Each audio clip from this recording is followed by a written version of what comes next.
భారతదేశంలో ప్రాచీన కాలం నుంచి యోగాకు ఎంతో ప్రాముఖ్యత ఉందని ఎన్టీఆర్ జిల్లా కలెక్టర్ సంపత్ కుమార్ అన్నారు. విజయవాడ ఇందిరాగాంధీ స్టేడియంలో నిర్వహించిన ఉచిత వేసవి యోగా తరగతుల ముగింపు కార్యక్రమంలో ఆయన ముఖ్య అతిథిగా పాల్గొన్నారు.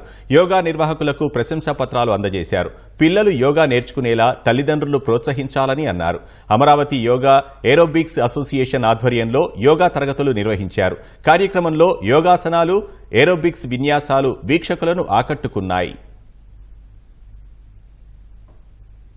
మారుతున్నటువంటి లైఫ్ స్టైల్స్ ని దృష్టిలో పెట్టుకొని పిల్లలందరూ కూడా మనం ఫ్లెక్సిబిలిటీ అన్న ఆస్పెక్ట్ లో వారిని మనం పెంచాల్సినటువంటి అవసరం ఉంది. ఇప్పుడు మీరు చాలా మంది పిల్లల్ని చూస్తే ఒబేసిటీ చాలా భయంకరంగా పెరుగుతుంది.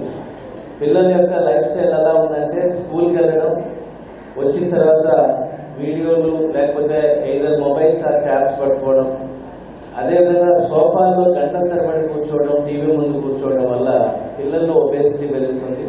ఇటీవల ఒక ఆయుర్వేద అధ్యయనంలో పద్మాసనం వేసుకుని కూర్చునే వారి సంఖ్య, అదేవిధంగా పద్మాసనం వేసుకున్న తర్వాత వితౌట్ సపోర్ట్ పైకి లేస్తే వాటి యొక్క హార్ట్ హెల్త్ని ఒక 10 పాయింట్స్ ఇచ్చారు. ఆ అధ్యయనంలో 100 మంది పార్టిసిపేట్ చేస్తే 82 మంది ఫెయిల్ అయ్యారు.